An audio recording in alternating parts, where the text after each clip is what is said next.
Magandang araw sa iyo, batang mabait. Bagong kaalaman ang matutunan sa lesson ng grade 5. Ating tatalakayin ang divisibility rules ng mathematics. Mahalagang matutunan at kapaki-pakinabang na teknik. Ang learning target natin sa araling ito ay matutunan mo ang paggamit ng divisibility rules for 2, 3, 4, 5, 6, 8, 9, 10, 11, and 12 to find the common factors of a number. Pero bago natin simulan ang pagtalakay sa ating aralin, subukan munang sagutan ito. I am thinking of a number. If I divide by 3, I will get a remainder of 1. If I divide by 4, I will get a remainder of 1. Find my number.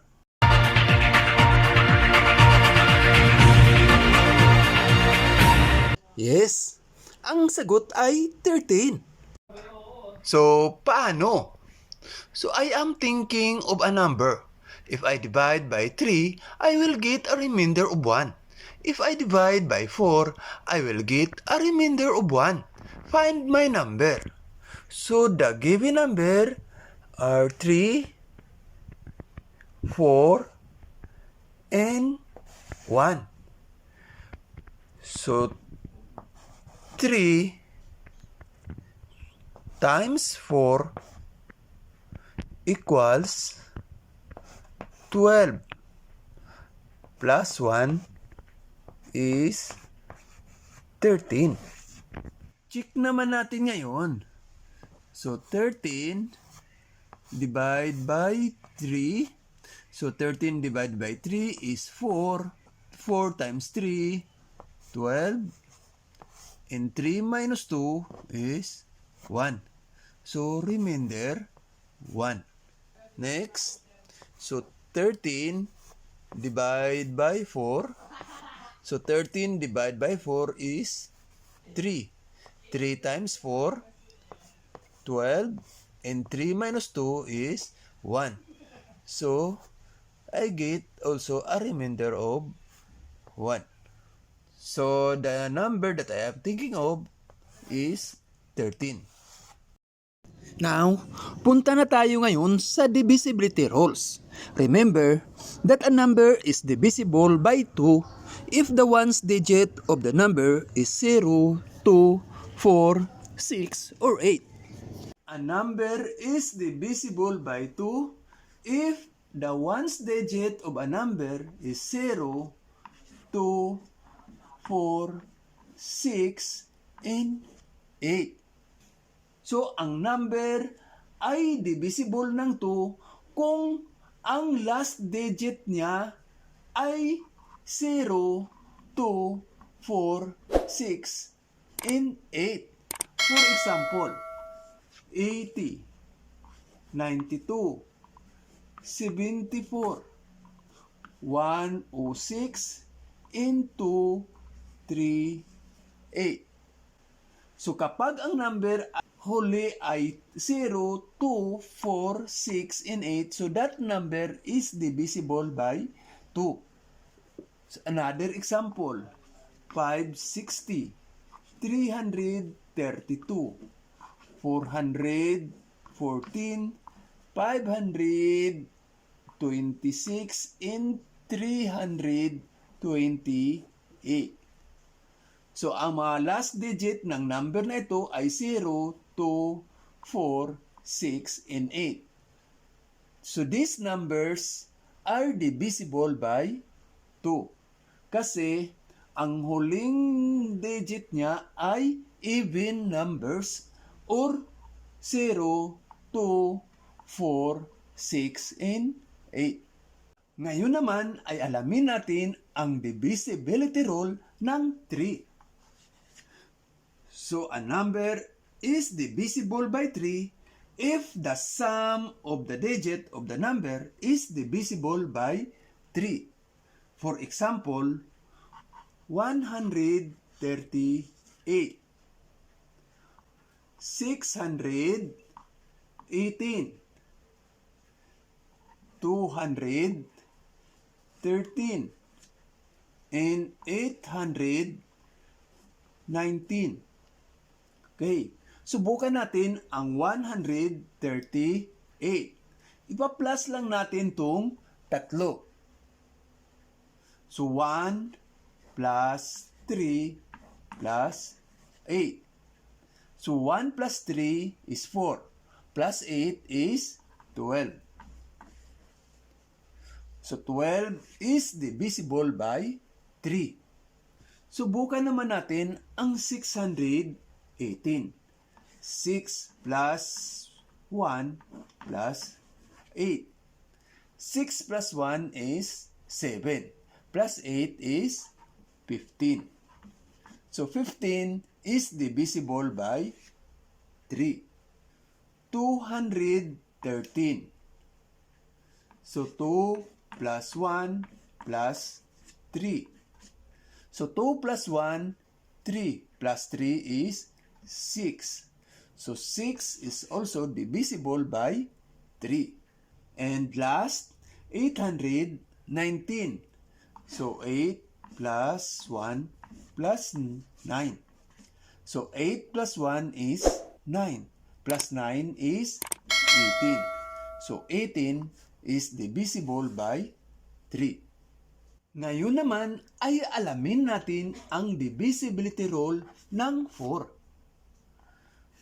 So, a number is divisible by 4 if the number formed by the last two digits of the number is divisible by 4.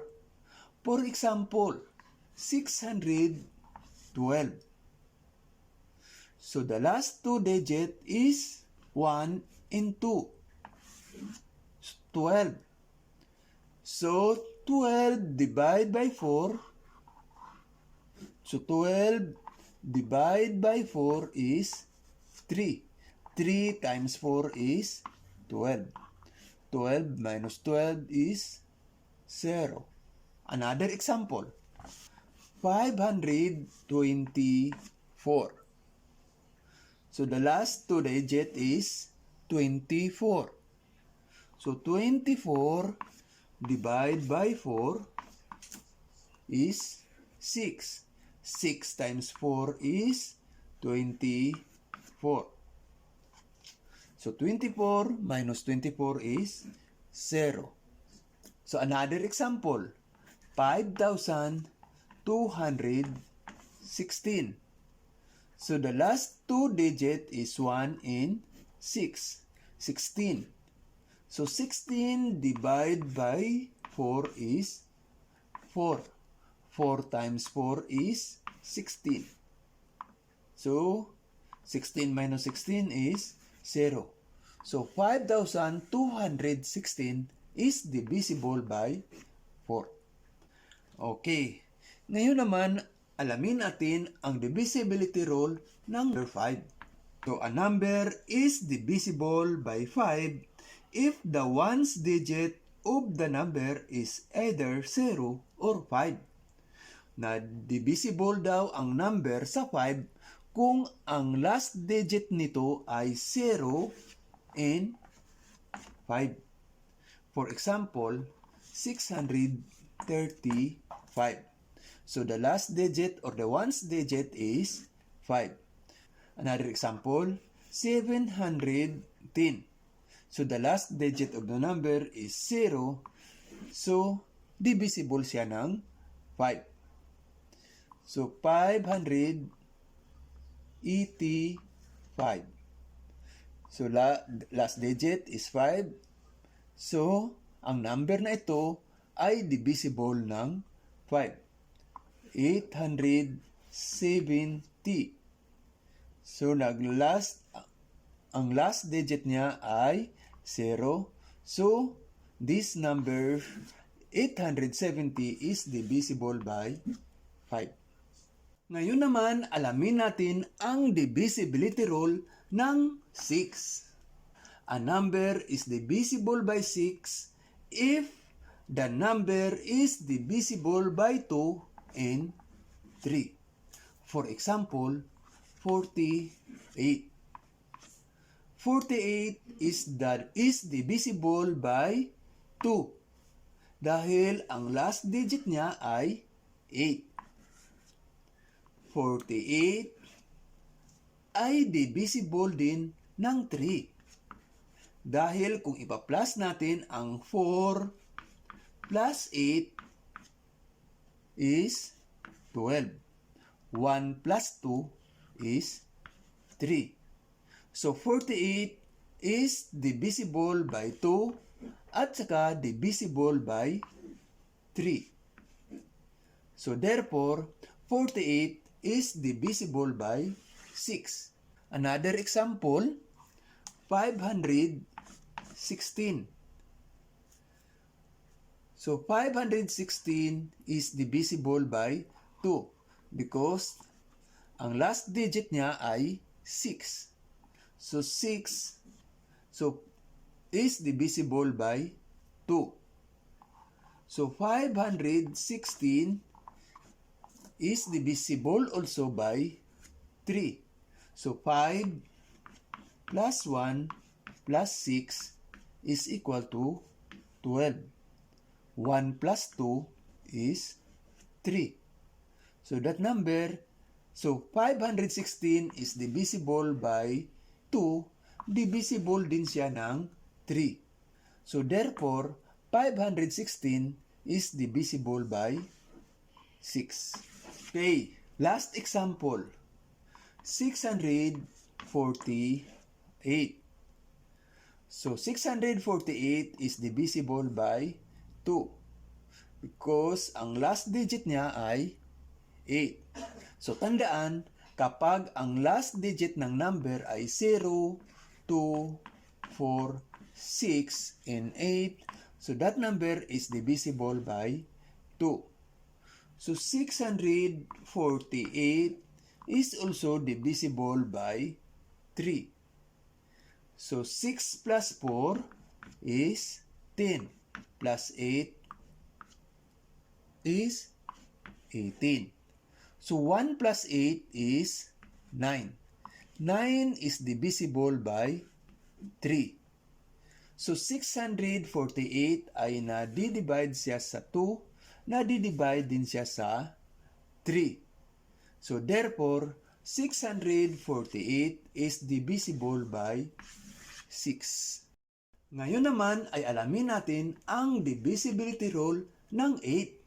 A number is divisible by 8 if the number formed by the last 3 digit of a number is divisible by 8. For example, 3,128. So the last 3 digit is 1, 2, and 8. 128 divide by 8.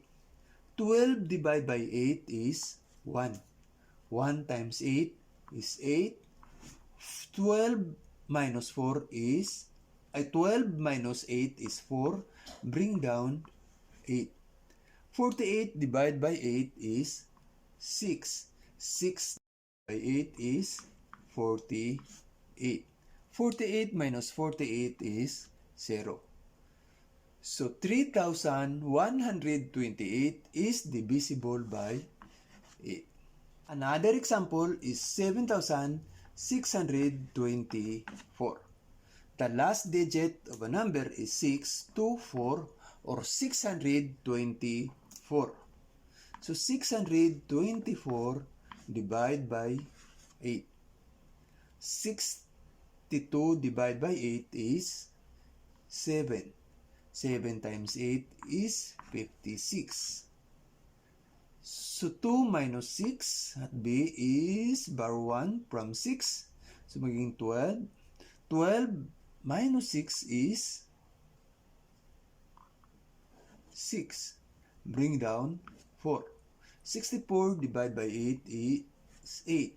8 times 8 is 64. 64 minus 64 is 0. So 7,624 ay divisible ng 8. Ngayon naman ay alamin natin ang divisibility rule ng 9. A number is divisible by 9 if the sum of the digits of the number is divisible by 9, or the sum of the digit of the number is 9. For example, 24,156. So 2 plus 4 plus 1 plus 5 plus 6. 2 plus 4 is 6, plus 1 is 7, plus 5 is 12, plus 6 is 18. So 18 is divisible by 9, or 1 plus 8 is 9. So the sum of the number is 9. So ang number na 24,156 is divisible by 9. Isa pang example, 72,630.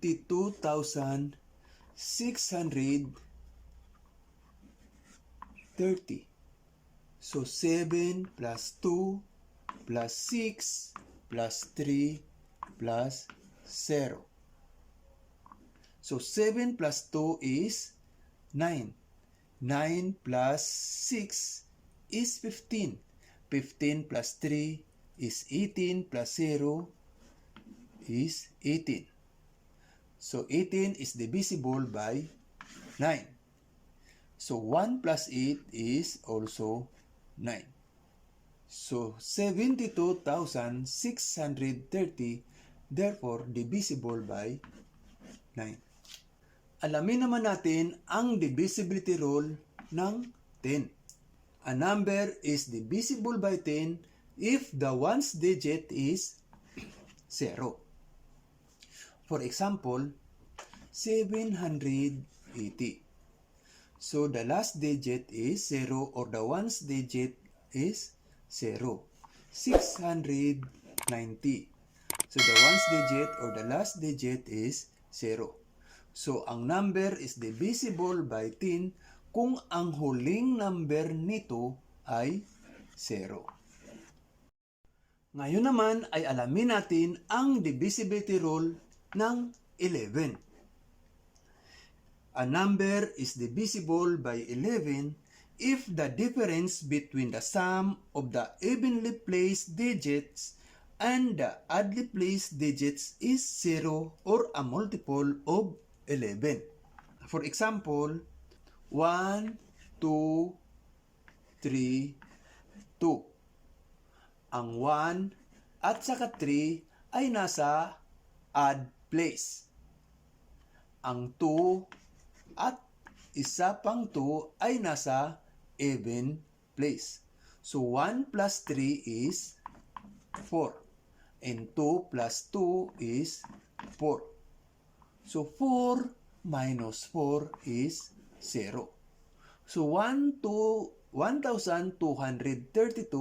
is divisible by 11 kasi yung total na nasa even place ay 4 at minus natin sa total ng nasa odd place na 4 din, ang sagot ay 0. So, kapag 0 ang sagot, divisible siya ng 11. So, another example, 5, 0, 2, 5, 9. Or 50,259. So, nasa odd place ang 5, 2, at saka 9. Nasa even place naman ay 0 at saka 5. So, 5 plus 2 is 7. 7 plus 9 is 16. 0 plus 5 is 5. So, 16 minus 5 is 11. So, 11 is divisible by 11. So, therefore, 50,259 ay divisible din siya ng 11. So ngayon naman ay alamin natin ang divisibility rule ng 12. A number is divisible by 12 if the sum of the digit is divisible by 3. And the last two digits of a number are divisible by 4. A number is divisible by 12 if the sum of the digit is divisible by 3. At ang last two digit niya ay divisible by 4. For example, 324. So, i-plus natin, 3 plus 2 is 5. Plus 4 is 9. 9 is divisible by 3. So, tingnan natin ang last two digit niya. 2 at saka 4. 24. 24 divided by 4 is 6. So, 24 is divisible by 4. So, ang 324 is divisible by 3. Nadidivide siya sa 3. At divisible din siya sa 4. So, kapag ang number ay divisible by 3 at divisible din siya sa 4, so that number is divisible by 12. So, another example is 516. So, tingnan natin kung divisible ba siya ng 3. So, 5 plus 1 is 6 plus 6 is 12. Then, titingnan din natin kung divisible ba ang last two digit. The last two digit of 516 is 1 in 6. So, 16. 16 divided by 4 is 4. 4 times 4 is 16. So, 516 is divisible by 4. Divisible din ang 516 sa 3.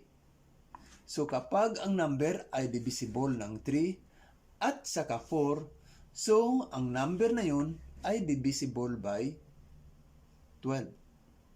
Alamin naman natin ang divisibility rule ng 7. A number is divisible by 7 if and only if the difference is twice the last digit of the number and the remaining digit is 0 or divisible by 7. For example, 189. The last digit is 9. So, we are going to multiply this by 2. So, 2 times 9 is 18. The remaining number here is 18. So, 18, i-minus natin dito sa product. So, 18 minus 18 is 0. So, 189 is divisible by 7. Another example, 448. So, the last digit is 8. So, times natin to ng 2. 2 times 8 is 16. Ang natirang digit is, or number, ay 44. So, 44 minus 16. So, 4 minus 6, hindi cannot be. So, lagyan natin, baro tayo dito. So, 14 minus 6 is 8. Ito ay 3 na lang. 3 minus 1 is 2. So, 28 is divisible by 7. 28 divided by 7 is 4. So, therefore, 448 is divisible by 7. Last example. So, 2,492. The last digit is 2. So, 2 times 2 is 4. So, ang natira ditong number ay 249. 249. So, minus 4. So, 9 minus 4 is 5. So, bring down 4 and bring down 2. So, 245. So, sa 245, ang last digit is 5. So, times uli natin siya ng 2. So, 2 times 5 is 10. So, ang natirang number dito ay 24. So, 24 minus 10. So, 24 minus 10, 4 minus 0 is 4. So, 2 minus 1 is, 24 minus 10 is 14. So, 14 is divisible by 7. So, 14 divided by 7 is 2. So, 2,492 is divisible by 7. Ito ang ating paksang aralin ngayon. Sana mayroon kayong natutunan. Muli, ito si Maestro Todeo na laging nagsasabi, mag-aral ng mabuti sa pagkakaroon ng magandang kinabukasan, iyan ang susi.